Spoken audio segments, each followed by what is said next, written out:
annual Arkansas Heritage Festival right here in the Woodland Auditorium.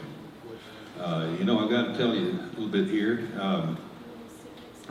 This is your tax dollars at work, you might say. Yeah. Most people think of tax dollars at work as paving roads, building ditches, and so on and so forth. But the state of Arkansas has recognized that there is a vast amount of talent here, and are anxious to bring it to you. So through the Arkansas Heritage Division, this is brought to you, and at no cost, and we're glad they do. I'd like to mention also that across the way over there, there's some vendors, and they would appreciate very much if you come by and talk to them. And if you want a little bite to eat, why, I think there's a truck out there, or a trailer that they're selling food. Okay, now, I'll admit that the folks on the stage are not too much to look at. But Lordy, can they play? They do a great job. Let's make welcome the Arkansas Highlands String Band. Welcome, folks.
Great, thank you very much. Can anybody name that tune? I thought you were going to be able to name any of our tunes. Our tunes are old-time music, and what is old-time music? Some people call it mountain music, hillbilly music. It's homemade music. It was the music that was made before there were recordings and before there was any money to be made in music, before recordings, before radio. So the Ozarks, we have a good number of Tom and Jenny, I'll introduce in just a moment, play at the Ozark Folk Center regularly. Judy has played up there and plays old time and other times. But today we're going to have a little narrative about the old time music. This is the music that pretty much ended in the 20s when recordings and radio came about. It was immediately picked up by country, and these old tunes were kind of transitioned into country songs and then into bluegrass songs and into rock and roll, and along the way a little bit of blues and jazz. It was inspired by this music. So this is the roots music. Okay. And there's usually a timer. Tom usually tells me I'm talking too much, so I'm going to move right along, okay? The band, Tom Sartain on the end, playing harmony guitar, rhythm guitar. You may have seen him, his picture in several publications. I usually see it in the post office, but other than that. And y'all are old enough to understand what I said. I have no idea what that means. And some of you still don't. Okay. Jenny Sartain, award-winning banjo player at Ozark Folk Center, won an award this year. That's the state champion. David Robbins, guitar player and our vocalist. We're tickled to have him. Last year we promised you we'd have some vocalists, so David is doing that. Judy Warner, she teaches fiddle, violin, cello, half a dozen other things. She's taught at Washita Baptist, University of Arkansas, Pine Bluff, a lot of private lessons, and is with the Arkansas Symphony. Celine Symphony Orchestra. Yes. Bass player Ken Edens plays bass, plays with some bluegrass bands. We're bringing him over to the dark side, getting him back over to where he belongs with old-time music. And my name is Charlie, and we're so thankful that y'all are here, and hope you enjoy it.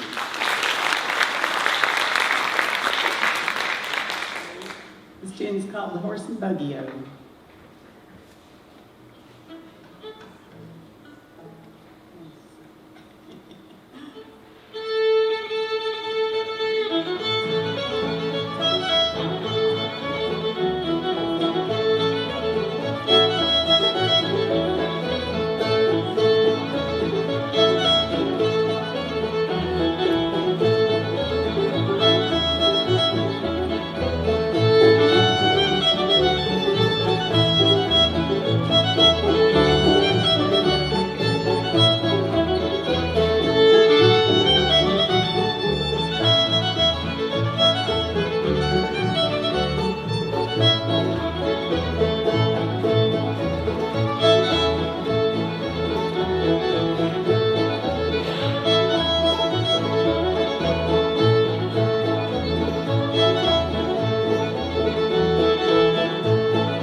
Thank you. During this, we want this to be kind of interactive. If you have some questions about why we're doing what we're doing or why we even showed up, those are good questions. Also, you might want to ask about the instruments, how we're playing them versus how other people play these instruments. I see one of the ladies from the string group down here. Y'all did a great job this morning. You're good. I see some of my ukulele buddies back there and my favorite fiddle trainee. She came to our first event 3 years ago or so, 3 or 4 years ago at the library, and left and said, I'm going to learn how to play a fiddle. And by golly, she is doing it. So, Sharon, this is for you. Okay, Jenny? Okay, this next, we're going to do a song for you now. Can y'all hear me okay? David's going to maybe it's not. Okay, there we go. David's going to sing this next song for us. It's called Pretty Little Gal in the County-O. And I first heard this, it was a recording by a fiddler by the name of Dirk Powell, but it's been done by a lot of different people. And I believe Tom Fuller, Charlie and he from Mena, Yes, he was a fiddler, and he spent most of his life in Texas and Oklahoma, I think, but he retired in Mena, Arkansas, which is not too far from here. So anyway, he played that. Back to the Ozarks versus the Ouachitas. He was in Mena. There was another ballad singer that was from just outside of Mena in Rocky, Arkansas. And they referred to all the song catchers that came down in the early 1900s to try to transcribe this music because it was never written down. It was always an oral tradition from one family member to the other. So there's no old transcripts of the music. Well, they came down and did. She was one of the most recorded ballad singers that are in the Library of Congress, and they referred to her as living in the Southern Ozarks. We didn't get credit for that. And my theory, and if you'll go along with me, my theory is number one, they couldn't pronounce Ouachita, and they couldn't spell Ouachita. So an easy way, and thank you very much. So they just went with Southern Ozarks. This music was here in your backyard, and we're getting ready to make sure that people don't forget that. Okay? This song probably had its roots, even goes back as like the 1840s from like an old minstrel show. So anyway, it's and it's still around. So.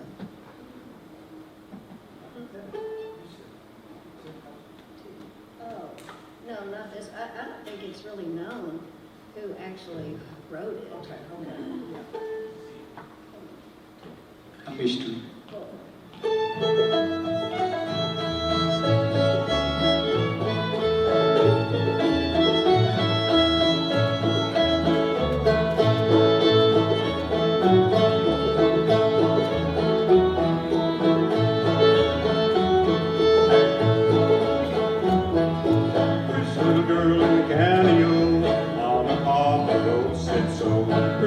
Girl in the canyon, all dressed up in calico. I'm gonna love her in the morning. I'm gonna love her in the evening. I'm gonna love her in the morning. I'm gonna love her in the evening.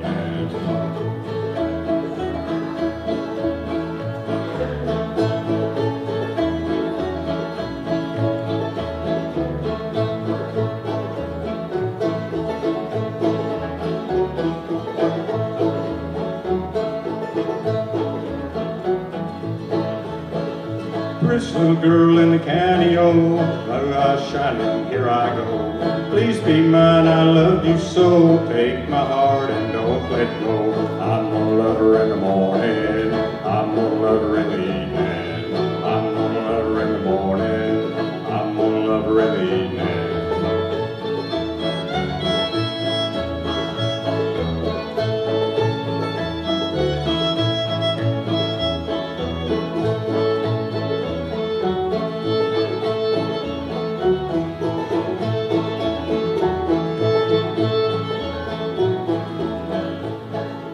Swinging high and swinging low, play that banjo oh so slow. Dance all night till the morning glow. First little girl in the county, oh.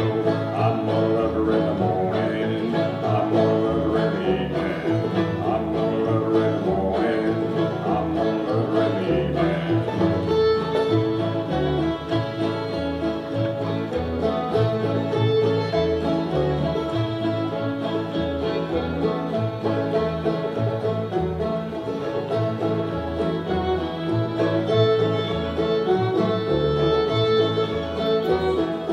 Pretty little girl in the county, oh, all dressed up in calico.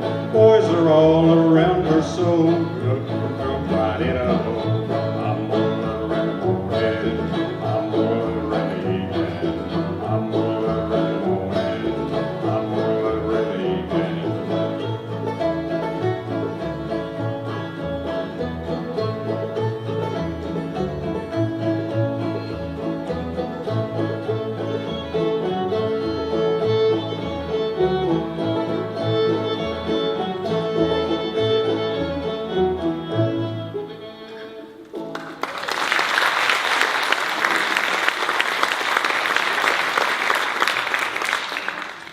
Okay, you may know this tune, but we'll see if you know this tune.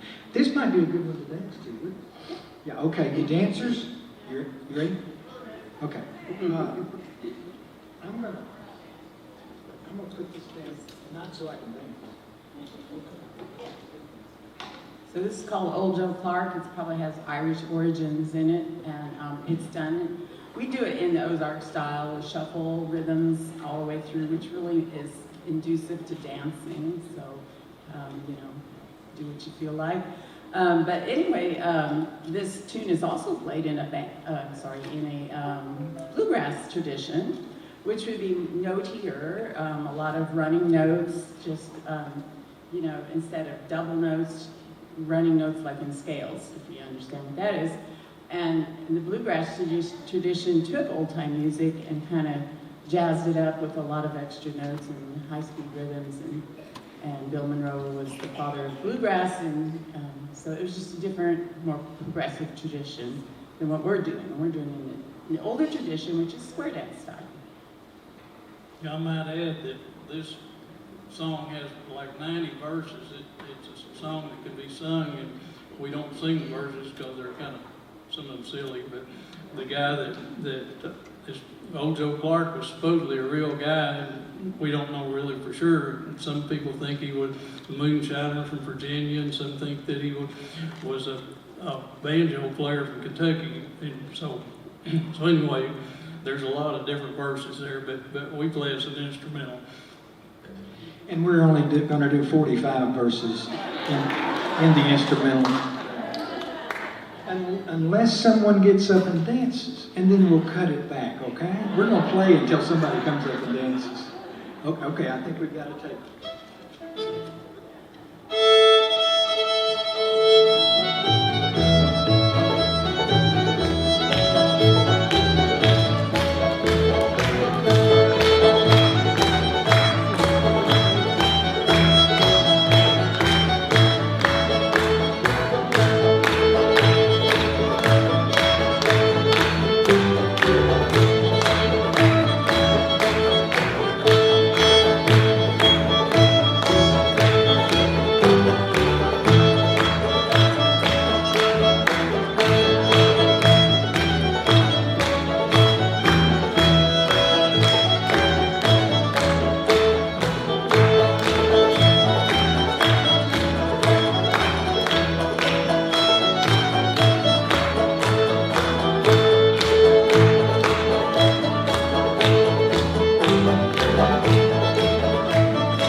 Let's hear for those dancers.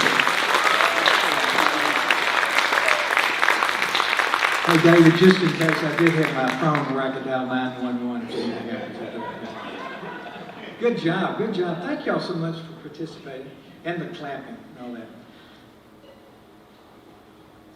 Okay, our next song is a kind of an old, it's very old, back in the mid-1800s by Stephen Foster, supposedly the father of American music. He's one of the first composers that actually made a living of writing songs. And so because of that, the place to sell songs back in the mid-1800s for vaudeville and things like that. So this is a song for all times, really. It's called Hard Times Come Again No More.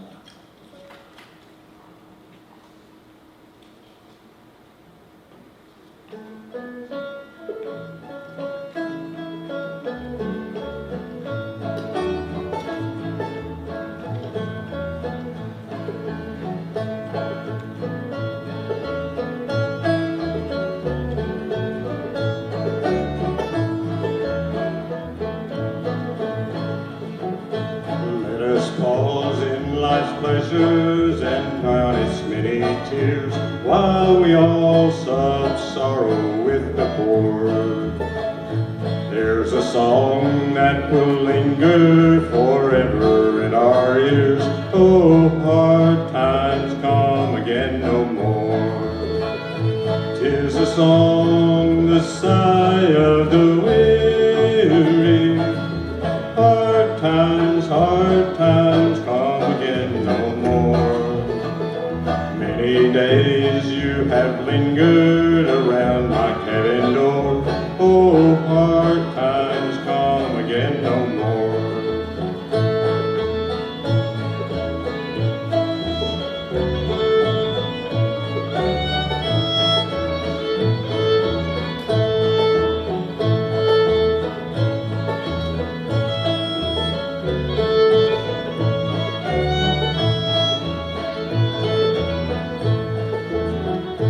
While we seek mirth and beauty and music light and gay, there are frail forms fainting at the door. Though their voices are silent, their pleading looks will say, oh, hard times come again no more. 'Tis a song, the sigh of the weary. Hard times come again no more.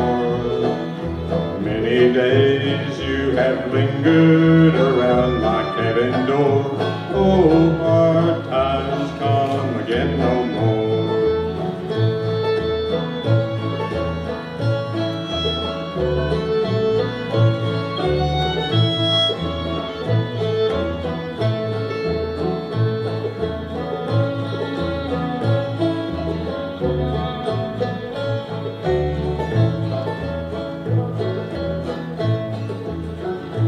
There's a pale weeping maiden who toils her life away, with a worn heart whose better days are o'er.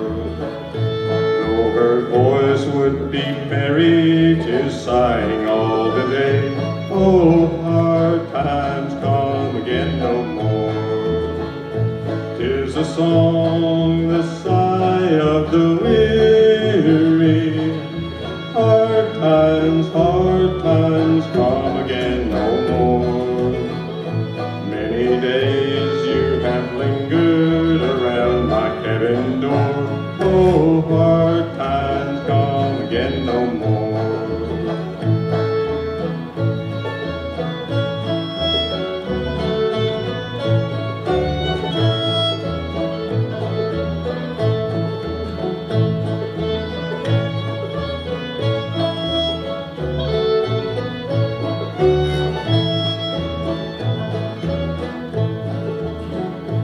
Tis a sigh that is wafted across the troubled waves.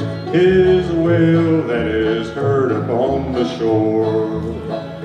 Tis a dirge that is murmured around the lowly grave. Oh, hard times come again no more. Tis a song, the sigh of the weary.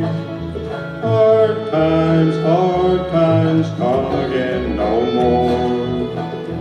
Many days you have lingered around my cabin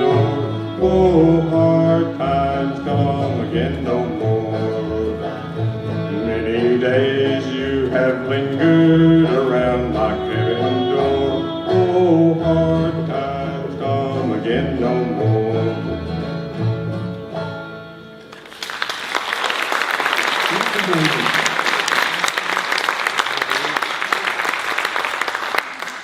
I jotted down a couple of talking points that we wanted to kind of hit on today, and we've done a few of them. But the other one is some folks that sometimes aren't recognized for their influence or their contributions. And in old time music, African Americans were very instrumental in old time music. And this was during a period when things were not, our country was not very proud of itself for some of the things that were going on. But on the music side, there was a lot of collaboration between, even as slaves and as later after slavery, they would find a way to get together because the Africans were on a syncopated beat that was not the same beat that came over from the British Isles.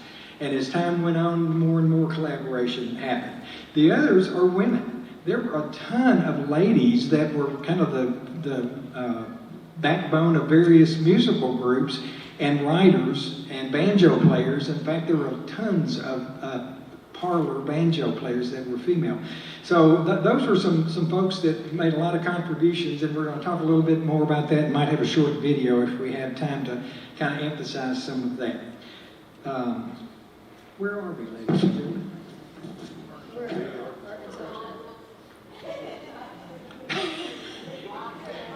There's at least one, always one in the audience, isn't there? Is okay.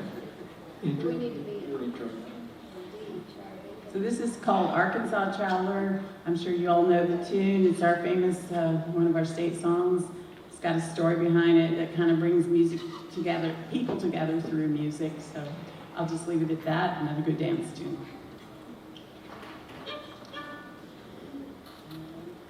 Hang on.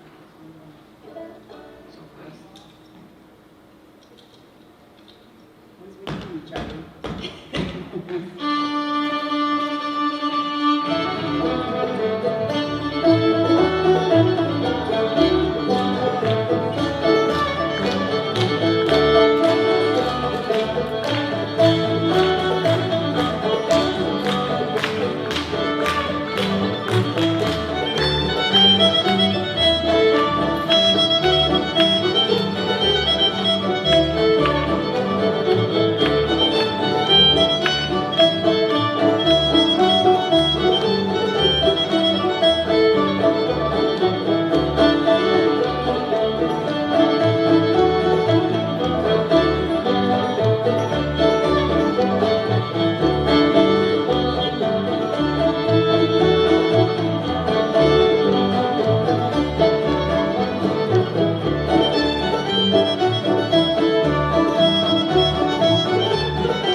Thank you. Is anybody having a good time?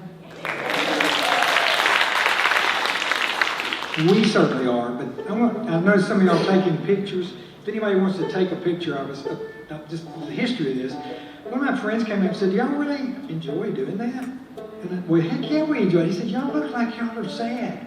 Nobody's smiling. So just for y'all, if anybody wants to take a picture.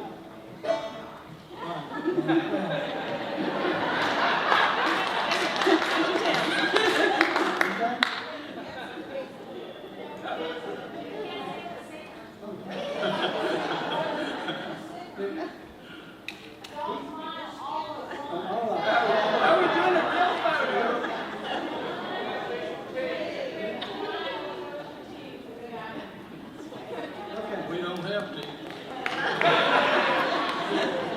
I don't think y'all heard. heard Ken, he said, yeah, we do have real teeth.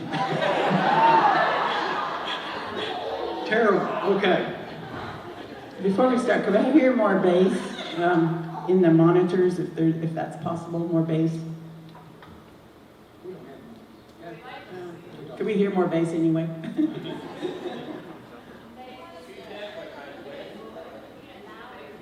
Can't see the bass player. They don't,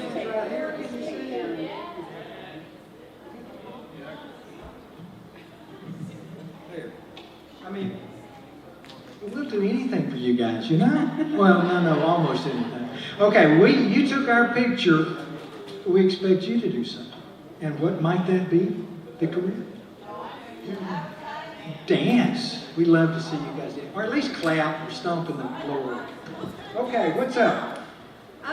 This next tune that we're gonna play is it's kind of an odd title. It's called Bonaparte Crossing the Rhine. And for some reason, there's a lot of old-time tunes with a Bonaparte or Napoleon name in it, and I'm not sure why. But I think he crossed the Alps and Rocky Mountains. I think there's Irish tunes called Bonaparte Crossed the Rocky Mountains, and I really don't know why that is. But I think this one probably had its roots in the British Isles, England, Ireland, and Scotland. It is called Bonaparte Crossing the Rhine. And I learned this from a Missouri banjo player, so anyway, it's been around, I think. Anyway, Bonaparte Crossing the Rhine.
Way to go, dancers! My God.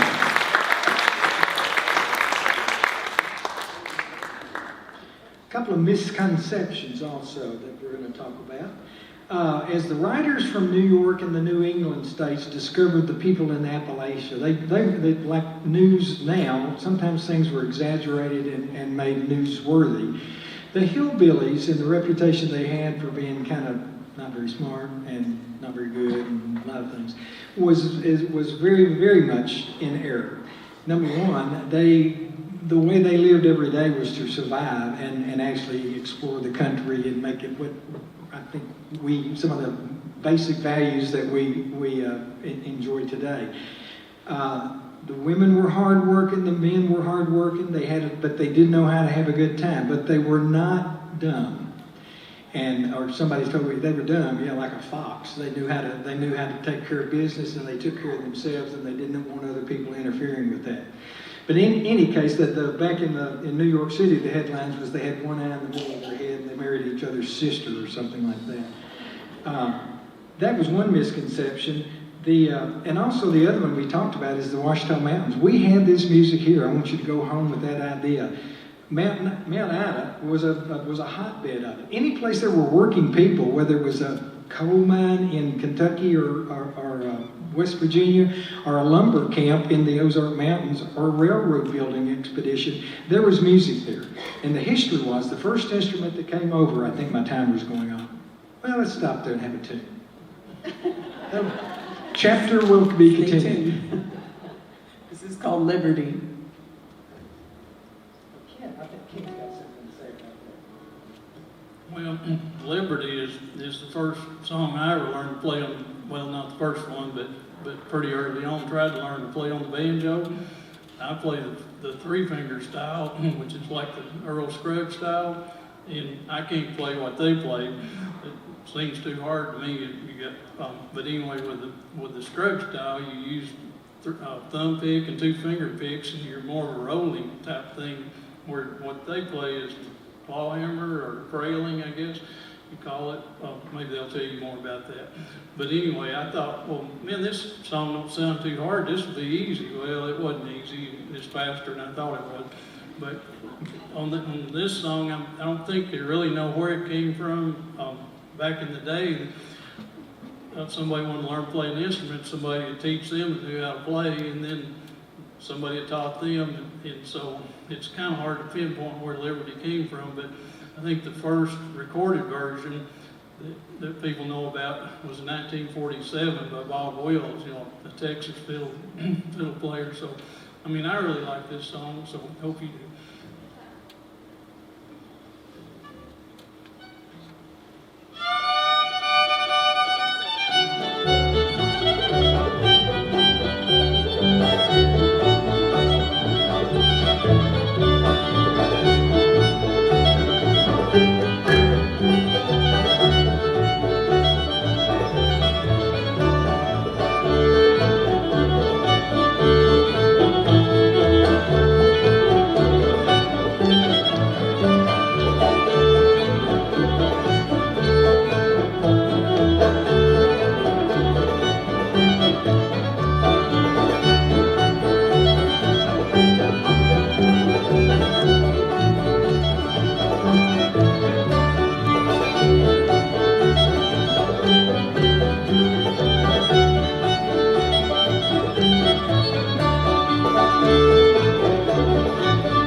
I do need to make a confession about this group. We have some very talented not young people, excuse me. We have some very talented people up here. And I was, Charlie. and I do stick my foot in my mouth Charlie. regularly, so. I tried to call it incontinence hotline this morning. You did? They put me on hold. In any case, it was my honor to meet these people and ask, and I've just, as you could probably tell, I've just started playing 4 or 5 years ago, and I think you have to play 100 years before you're any good on these things. But this group here is wonderful, and it may look like I'm the leader of the band, and I will tell you this though, because I wear a bow tie and I do all the talk, or do too much of the talking. Victoria, you're not supposed to nod at that. Okay. And I do too much of the talking, but I do always have the last word, and I just want you to know that. And that's yes, ma'am. Ready? What is a song catcher? We actually were talking about the folks going out of some universities, and actually the federal government realized that these songs, these tunes were going to disappear if somebody didn't get out there before these old timers died in the late 1800s and early 1900s. Before recordings, they would send folks out and they would get grants. Even back then, or the universities would sponsor them. And so there was money to be made for these folks to go out and go in the Appalachians and go in and try to actually transcribe on, if some of you saw the Songcatcher movie, which is a wonderful movie, but nobody saw, I saw it, I'm not the only one. But it's a good movie if you can find it. It's about a lady going out and doing this, and that's how they started capturing the music, was just trying to write down notes as they could. A lot of these tunes aren't played the same way every time, simply because there is no music. And if you'll notice, Jenny and I playing the same instrument. We're not playing it exactly the same. We're not synchronized, but it sounds good together if I happen to get it right. She's always right, but it sounds good. But that's what a song catcher is. And then later on, they took recording devices out. Some of them, when they weighed 200 pounds, had to be in the back of a wagon. And then later in the 30s and 40s, the Lomaxes and the Randolphs from Arkansas came over, and they did come over here, and they did record stuff down in the Ouachitas, but it was noted as the Southern Ozarks. That's a long answer to a short question. I'm sorry. So let's jump right in with another song. We're going to do Soldier's Joy. This is an old British tune that, of course, came across America and was mountainized in our tradition. It is played very differently in Britain. But we play it, of course, in the Ozark style of square dancing. And I want to mention how we used to do square dancing in the mountains. Not me personally, but the old tradition was to either have a barn dance or have a dance in one's home. And they would take all the furniture out of the living room, and they'd invite all the neighbors in, and the furniture would go out on the lawn, and everybody would come in and dance on the wooden floor. And sometimes they put cornmeal down on the floor for them to dance on it and polish the floor for them. So anyway, so the fiddler often would play by themselves. They didn't always have guitars. So to get the rhythm going, that's why we do that little shuffle thing at the beginning that I start with, that little, it's called Tater's rhythm that gets them all to know the tempo. So when they start the dance, everybody is on the same foot. Here we go, Soldier's Joy.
Is this a great crowd or what?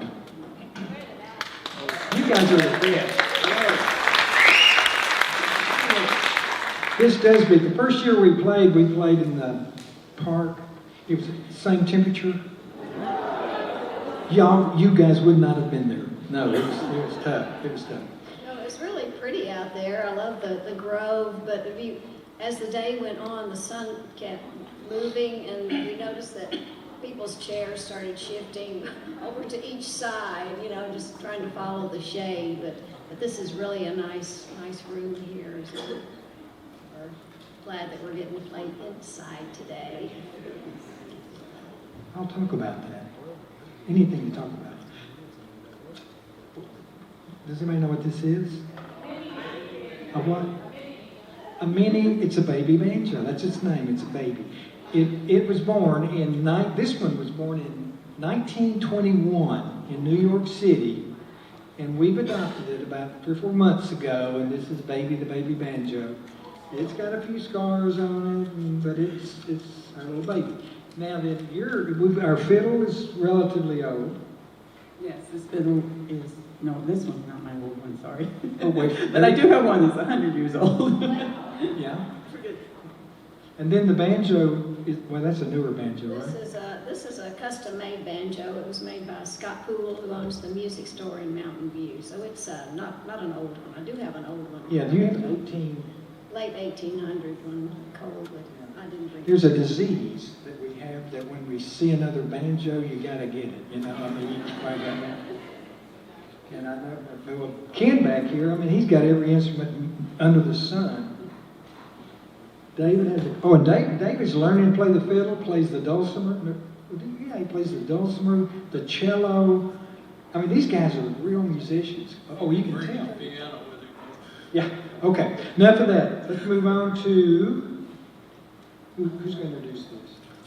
While he's getting ready, I'll just point out, when I started playing these guys, I thought, well, how in the world do you keep these songs all separate? Kind of sound the same. So I said, Charlie, how do you tell all these apart? And he said, they have different names. Yeah, we have to look at the top of the page to figure out what they're playing. It's the same tune. You just play them slow, you play them fast, And there have been times that we have actually played a tune all the way through, and it was not even the right tune that we picked. And then that wasn't that. Yes, sir. Do you tune the baby banjo the same as a regular banjo? No, it's actually tuned like a ukulele. Thank you. It is, yeah. It's a tune like a ukulele. This one it stays in tune.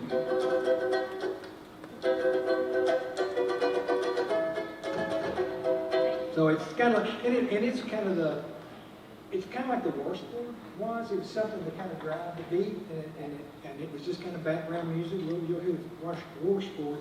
It's not washboard, ladies and gentlemen. It's washboard. Washboard. You're going to washboard. Right? Okay. All right. Let's play this one. This one is actually is a newer tune, 1929, right at the end of the era. And a guy named Albert Brumley, who was recognized as one of the most preeminent gospel writers, wrote this song. This is one that you do know, most of you, some of you, few of you. And you're welcome to sing along, and to please do. Yeah, please sing with us.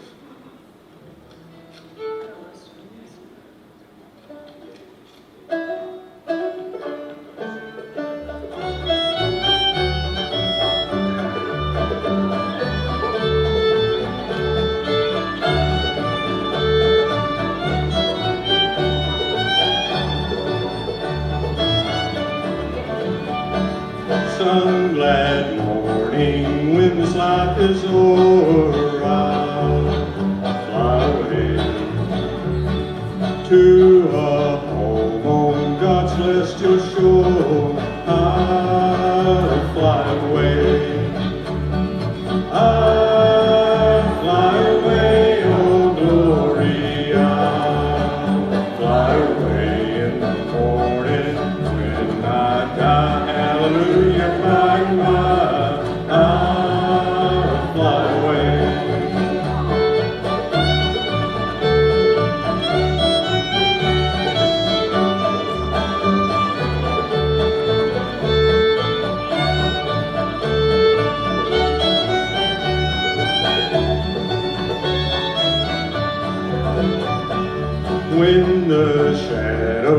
of this life has grown. I'll fly away like a bird from prison doors have flown. I'll fly away.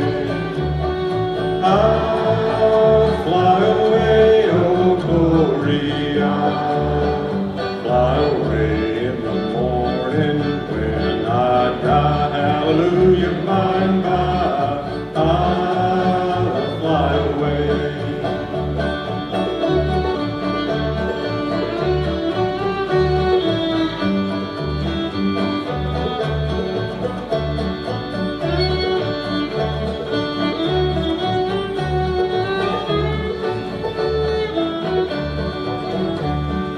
Just a few more weary days and then I'll fly away to a land where choice never ends. I'll fly away. I'll fly away, oh glory. I'll fly away in the morning when I die.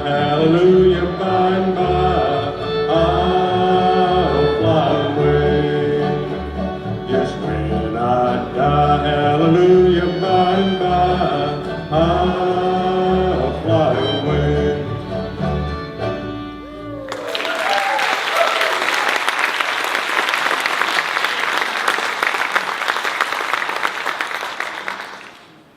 Good question down here. Don't be bashful. Oh, Jenny, why don't you show them what claw hammer is? Just, you're hammering down. That's kind of interesting. Okay, Just, so as Ken was talking about the different banjo styles, most people are more familiar with like the three-finger bluegrass, like Earl Scruggs used to do, used to do. And, you know, that's the popular bluegrass way of playing the banjo. But an older way is more like Grandpa Jones. How many of y'all remember Grandpa Jones from Hee Haw? He played a claw hammer style, and it's a style of banjo where you use your thumb and you use one finger, your fingernail, to hit down on the string, so it's all a down motion, and it's called claw hammer or frailing or even knocking, because it's almost like you're hitting into your banjo. So it's a completely different way, and when I first saw people doing this, I was just really fascinated by it, because you really can't see, what's going on back there. It just looks like they're hitting the banjo, but really underneath there, you got your fingers, and your fingernail is hitting the strings. So this fingernail, I use a pick. A lot of people just use their bare fingernail.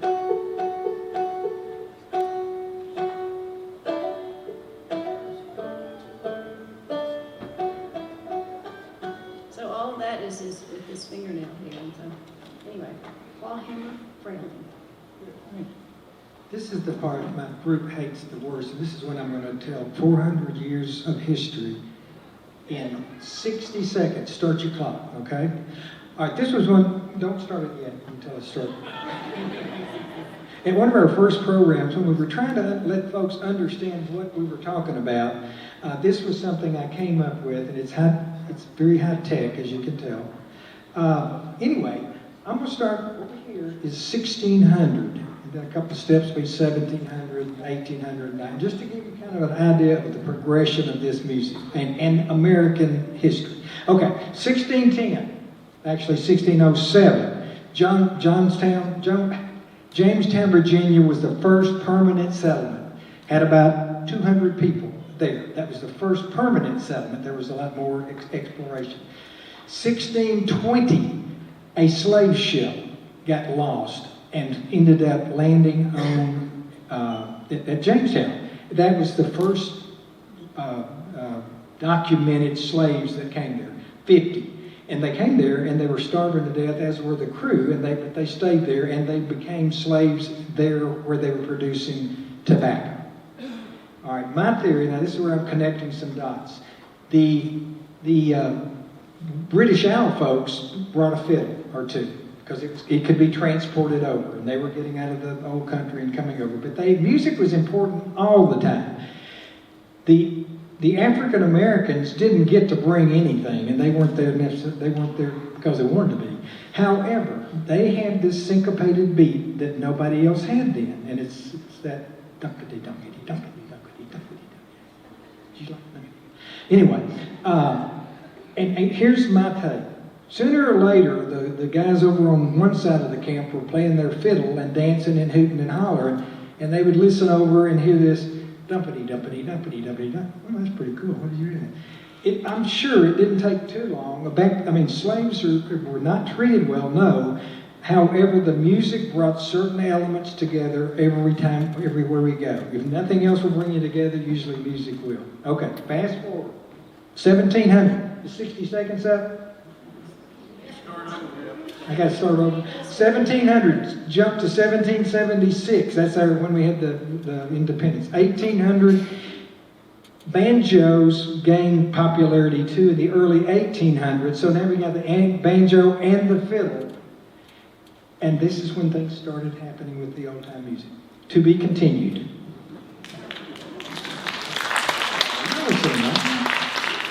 Tom, did you hear that? Did you hear that?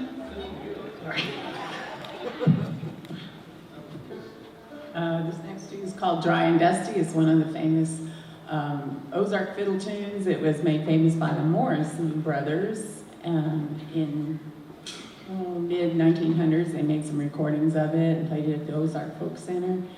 And it's also one of the famous tunes on the list of Charlie Walton's 100 essential old-time tunes.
Okay, back in Command Central, we're going to do a video right now if you're ready.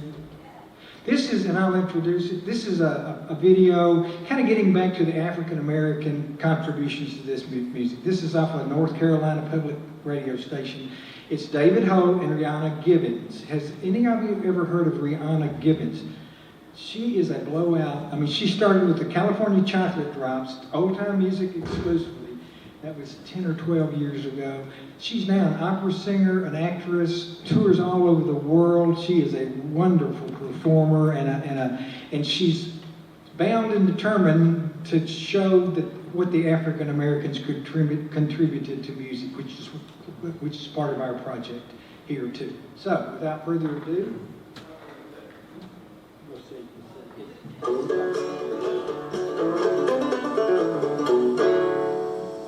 What gives Southern music its distinctive sound is the blending of music from the British Isles with the music of Africa. Now that began to evolve in the 1800s in the South and has affected American music ever since. Black string bands featuring banjo and fiddle have been playing in the South since before the Civil War. The Thompson brothers from Mebane, North Carolina, carried on that tradition into the 21st century. Luckily for us, a group of young black musicians was inspired by the Thompsons and started the Carolina Chocolate Drops. The group has been wildly successful due in large part to the talents of Rhiannon Giddens as a singer, banjo player, and fiddler. Today, I'm meeting Rhiannon here at the historic Horn Creek Farm in Pinnacle, North Carolina. You know, I think most people think of the banjo as the quintessential American instrument, but tell us about it coming from Africa. Well, there's a lot of string instruments, lute instruments in West Africa, and so when Africans came over to the Americas, they either brought the instruments or the memory of the instruments with them. And in the Caribbean in particular, that was the first sort of meshing of Anglo and Celtic and African sort of cultures, music, and dance. And so the instrument that sort of came out of that synchronization, we now call the banjo, and it traveled up to North America with the slaves and became, a well-known, plantation instrument. So for the first, 100 years of its existence in the Americas, it was known as a black instrument, and that's how people considered it.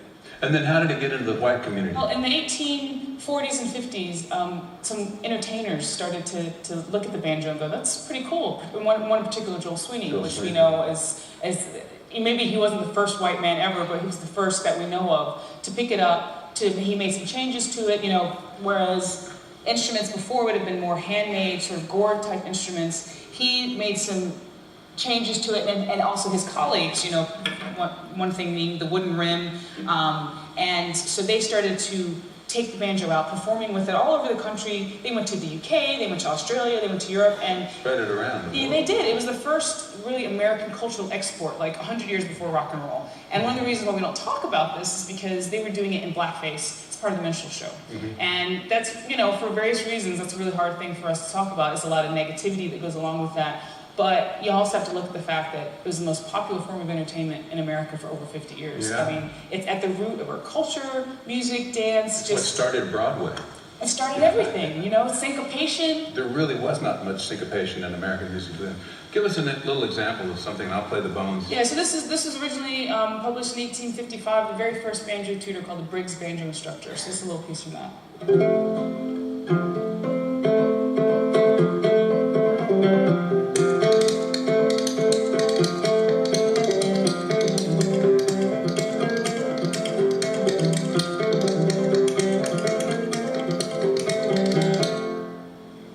Great. The other thing that's, I think, interesting about the minstrel shows is that's actually how black performers started getting into show business. Yeah, I mean, after emancipation, that was the only way that they could be entertainers, was to actually blacken up, to put on blackface. Sometimes the blackface was lighter than their actual skin tone, but that was the only way that they could get into the entertainment industry. And that was a really great industry for a lot of African Americans because of just if you had ability, you could get into it. As long as you blackened up, you could do it instead of so many of the other things that were sort of closed to them. So that was definitely a way to make a living. And when white people actually saw black people performing and saw how talented they were, they just wanted to see more. Yeah, I mean, that was where I think the Blackface Minstrel Show started to kind of go downhill. Is that people started, you can see it in the press at the time. People started going, why are there white folks being in blackface and there's actually these black performers doing, but then, in the black community, the Blackface Minstrel Show sort of, it was subverted, and some of the comedy that comes out of that. I mean, when that's your only outlet, and it's such a sort of negative thing, you have to sort of turn it to you have to turn it, or otherwise you can't survive, So some of the black humor and some of the oldest things in black entertainment come out of that sort of subversion of the minstrel show. So I mean, it's extremely important to talk about.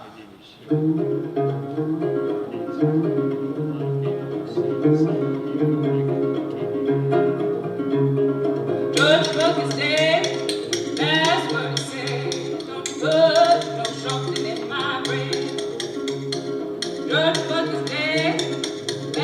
word is said. Don't you put no shortening in my bread.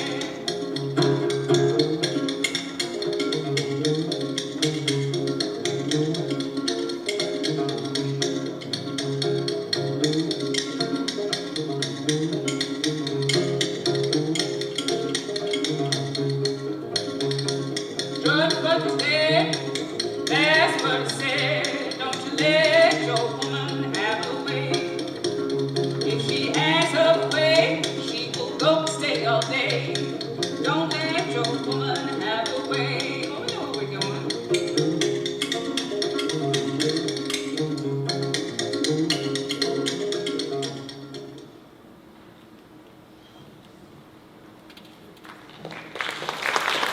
Yeah, that's a great piece. I love breaking up and singing good songs.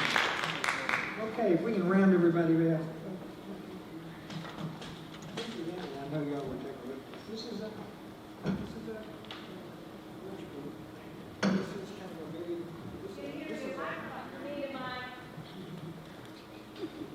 yes, ma'am. This is a lingerie washboard. This is kind of top of the line for washboard players. This is a wooden frog. Makes a difference, yeah. So, yeah, this is high class. What's next? Oh, David's gonna sing. we go to G.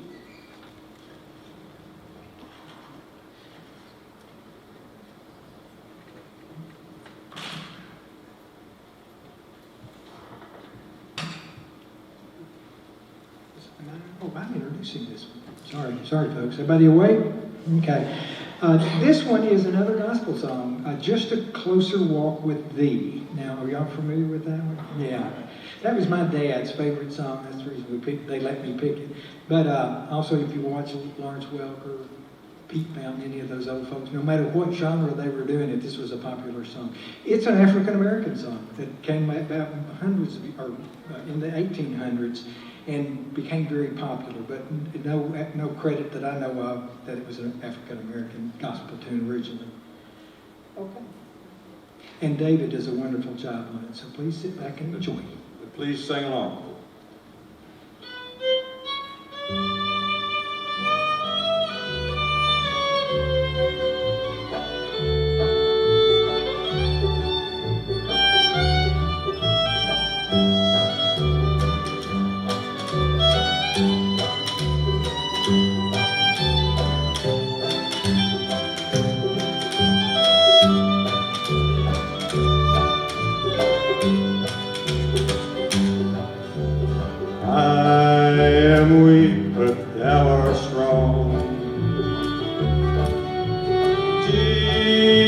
Keep me from all wrong. I'll be satisfied as long as I walk close to Thee. Just a closer walk with Thee. Granted, Jesus is my plea. Daily let it ever be just a closer walk with Thee.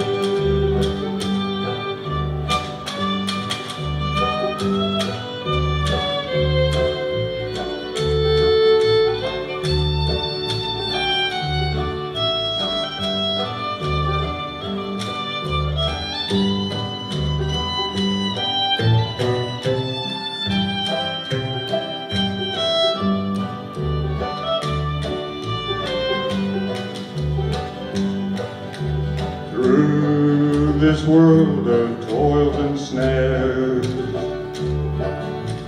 if I falter, Lord, who cares? Who with me my burden share?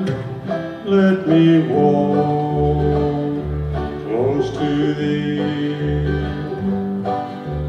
Just a closer walk with Thee.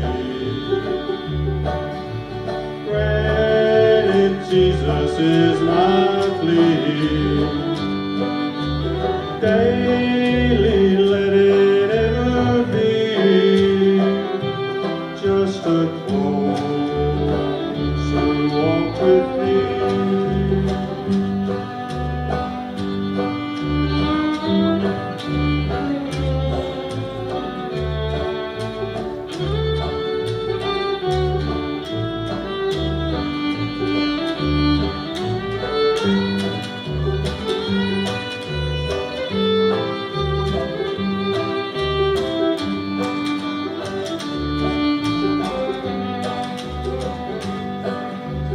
When my feeble life is o'er,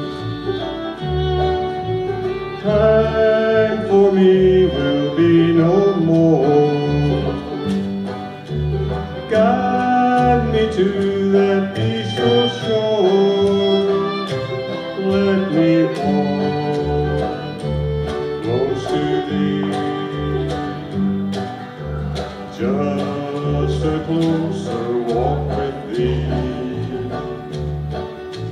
Granted, Jesus is my plea. Daily let it ever be just a closer walk with thee. Just a closer walk with thee.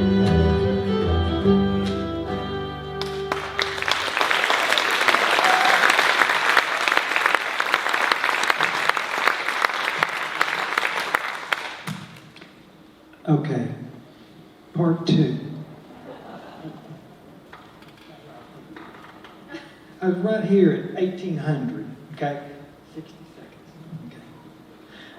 The banjos and the banjos gained popularity. 1850, the modern guitar appears in the United States, okay? 1850. The minstrel shows, spoken about in the video. The minstrel shows were from 1850 to 1900. It was the most popular entertainment there, and with all the bad stuff that was said about it, there were some good things that came from that for those entertainers. 1920, to me, that's the key for all-time music. That's pretty much when it started dying out. And the reason it died out was all the other recordings and radio was invented, and people didn't have to make music at home anymore. The homemade music on the front porch and in the barn and out in the fields was not necessary. It was too easy to turn the radio on, and that's when it passed away.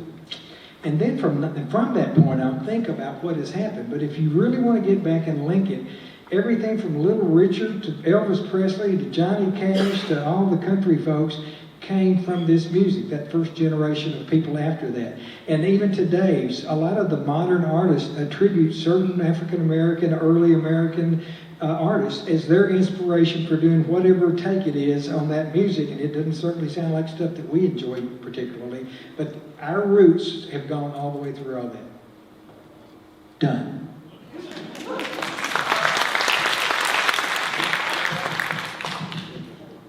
Joker Blues. No,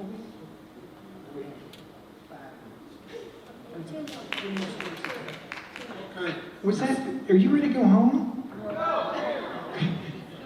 Yes, ma'am.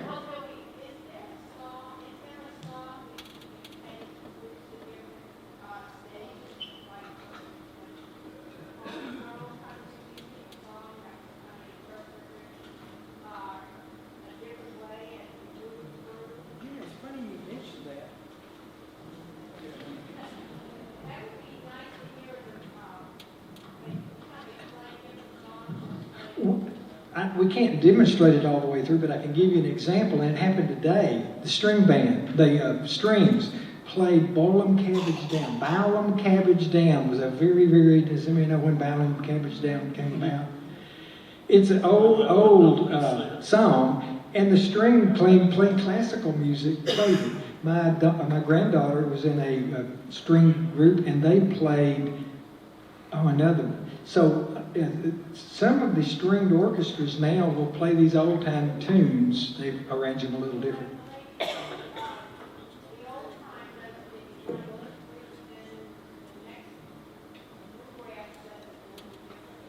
Right. That's something we should work on. It would be, yeah. Let's do that. Could you repeat that question? I didn't. Okay, the question is there a song that we could show how it transitioned from old time into modern? And we might need a bluegrass band along with us to show part of it, and a country group to, yeah.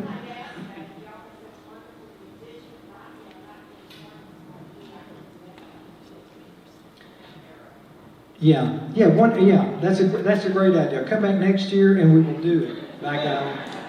And tell them to invite us back too. By the way, if y'all would like, we have over 250 folks follow us, and we're pretty low tech. We don't have a web page, but we have an email address, and it's right down here. If you would like to be put on this email address, the only time we send anything out is when we're getting ready to do something. We try to give you a month's notice, and a week's notice, and a day's notice. If you want to take a picture of that so you have that address, and just shoot an email, I'll get you on our list. And I'll sell your name for the highest bidder to anybody that... Do not worry about that. Yes? How long have you been together in, how often do you practice? We started out with... it's a long story. We're not going to play any more music if we tell that. I'll tell you what, let's do the music, and let's do it, and while they're setting up, I'll tell you. But it's an interesting story, but I think y'all came here for the music, okay?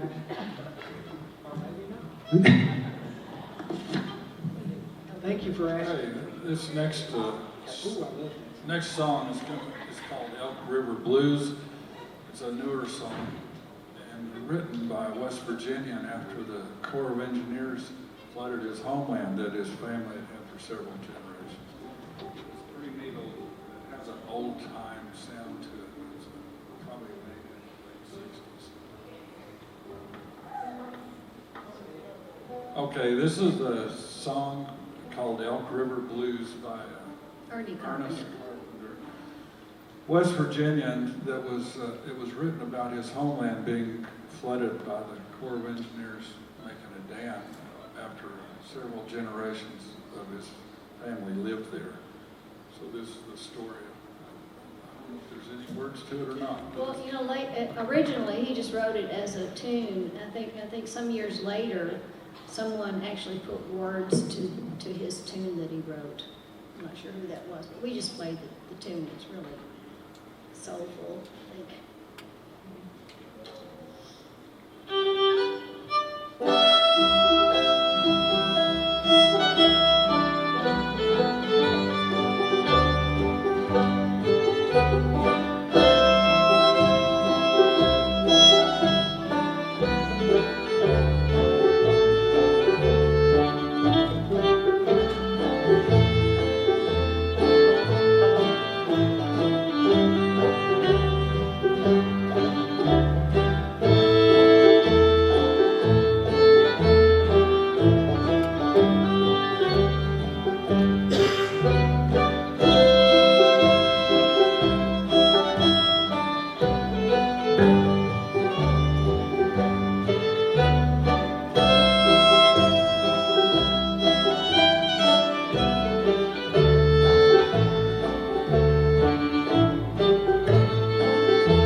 so much. I think they're kind of, there'll be another,